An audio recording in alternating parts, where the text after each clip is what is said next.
Сәлем достар. Сіздермен бірге адам және организм арнасы. Бүгін біз бәрімізге маңызды тақырып шаш күтімі жайында әңгімелесеміз. Қалай тез өсіруге болады? Түсуін қалай тоқтатамыз? Қандай табиғи майлар шашты қалың әрі жылтыр етеді?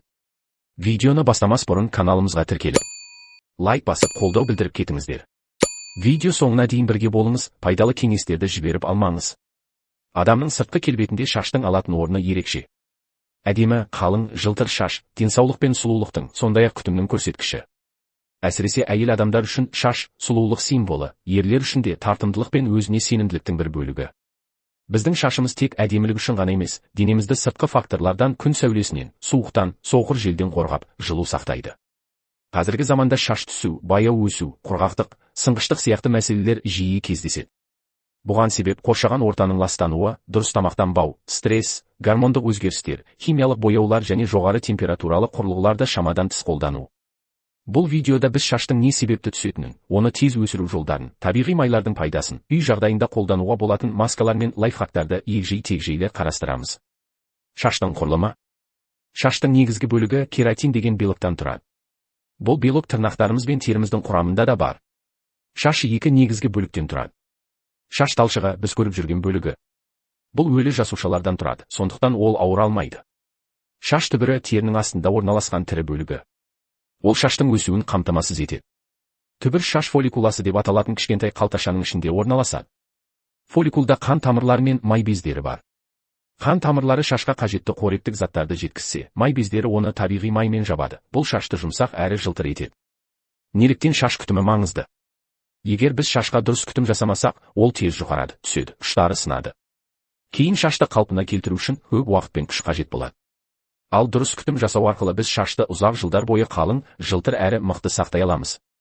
Шаш түсуінің негізгі себептері. Шаш түсуі тек сыртқы сұлулыққа емес, адамның психологиялық жай-күйіне де әсер ететін үлкен мәселе. Себебін дұрыс анықтамай, шаш түсуін тоқтату қиын. Бірінші. Генетикалық факторлар.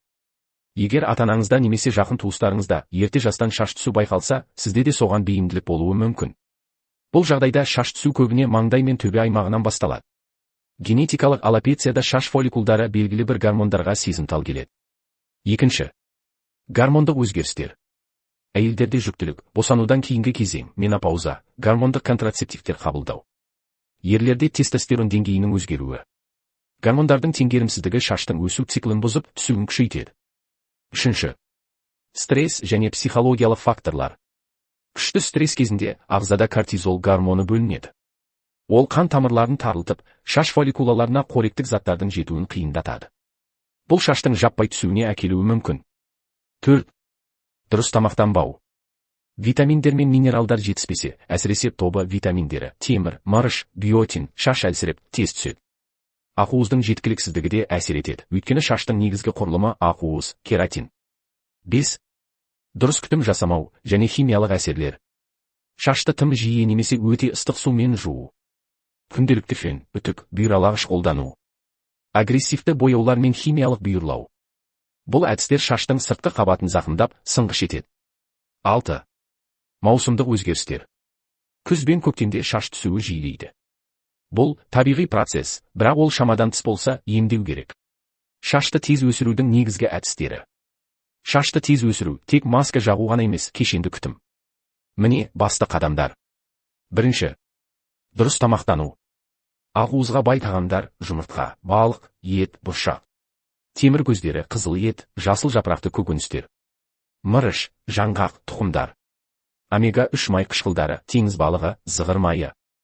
Бұ тобы витаминдері мен биотин, жұмыртқа сарысы, авокадо, банан. Екінші.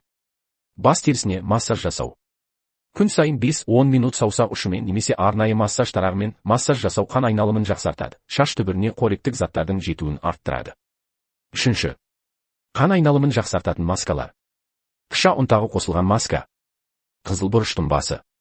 Бірақ бұл әдістерді бас терісі сезімтал адамдар абайлап қолдануы керек. Төртінші. Дұрыс жуу мен кептіру. Шашты жылы сумен жуу, тым ыстық судан бас тарту.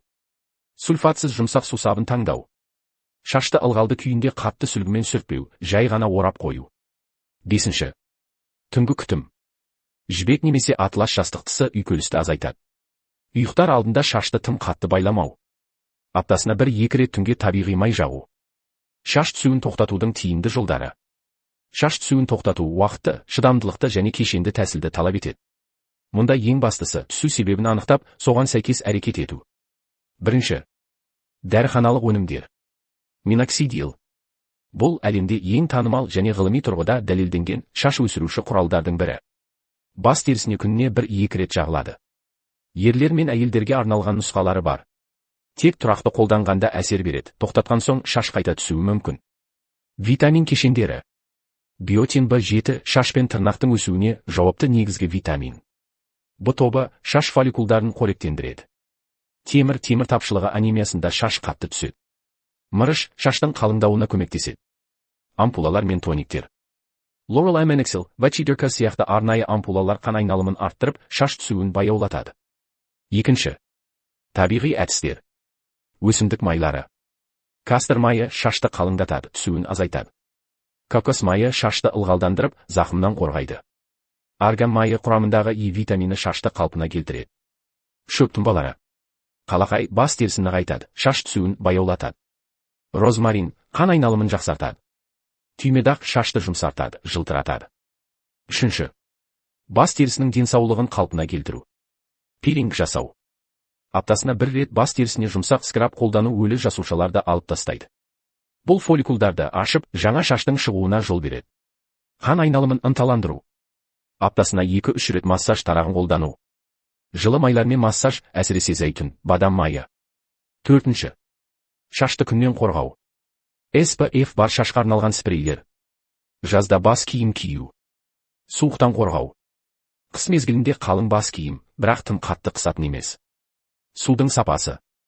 Хлорланған судан кейін міндетті түрде шашты таза сумен шаю. Шаш күтіміне арналған табиғи майлар. Табиғи майлар шашты қалпына келтірудің ең қауіпсіз әрі тиімді әдістерінің бірі. Олардың құрамында Е витамині, май қышқылдары, минералдар және антиоксиданттар бар. Бірінші. Кастор майы, рицин майы. Қасиеттері. Шаш түбірін нығайтады, түсуін азайтады. Қалыңдығын арттырады. Шаштың жылдам өсуіне көмектеседі.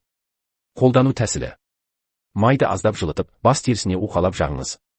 30-40 минутқа қалдырыңыз, сосын жылы сумен және сусабынмен жуыңыз. Аптасына 1-2 рет жасау жеткілікті. Екінші. Арган майы. Қасиеттері. Құрғақ және зақымдалған шашты қалпына келтіреді. Шашқа жылтыр береді. Ұштарының сынуын азайтады. Қолдану тәсілі. Жуылған шаштың ұштарына 2-3 тамшы жағыңыз. Шаш маскасына қосуға болады. Күнделікті қолдануға рұқсат. Үшінші. Жожоба майының қасиеттері. Бас терісіндегі май бездерінің жұмысын реттейді. Құрғақ бас терісін ылғалдандырады. Қабыршақтануды азайтады. Қолдану тәсілі. Масканың құрамына қосу.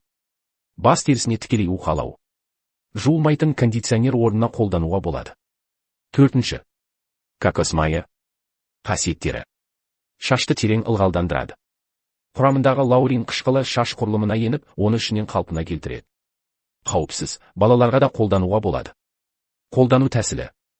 Ұйықтар алдында барлық шашқа жағып, түнге қалдыру. Таңертең жылы сумен жуу.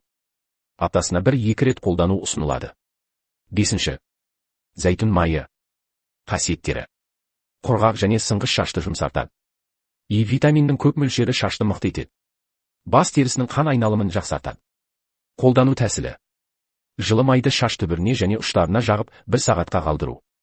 Маскаға немесе кондиционерге қосу. Алтыншы. Май қоспалары. Мысалы.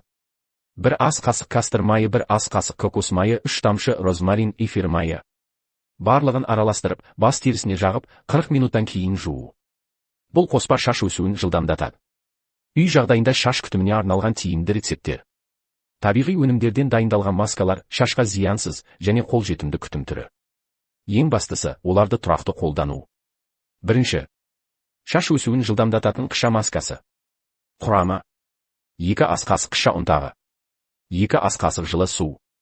1 сарыуыз. 1 ас қасық қант. 2 ас қасық зәйтүн немесе кастор майы. Дайындау. Қыша ұнтағын жылы сумен араластырыңыз. Қалған ингредиенттерді қосып, біртекті масса болғанша араластырыңыз. Бас терісіне жағып, 15-20 минут ұстаңыз. Жылы сумен және сусабынмен жуыңыз. Әсері: қан айналымын арттырады. Шаш өсуін тездетеді. Екінші. Шаш түсуін азайтатын пияз шырыны маскасы. Құрамы: 1 үлкен пияз, 1 ас қасық бал. Дайындау: пиязды үккіштен өткізіп, шырынын сығыңыз. Балмен араластырыңыз. Бас терісіне жағып, 30-40 минут ұстаңыз. Иісін кетіру үшін лимон қосылған сумен шайыңыз. Әсері: фолликулдарды күшейтеді. Шаштың түсуін азайтады. Үшінші. Құрғақ шашқа арналған банан маскасы.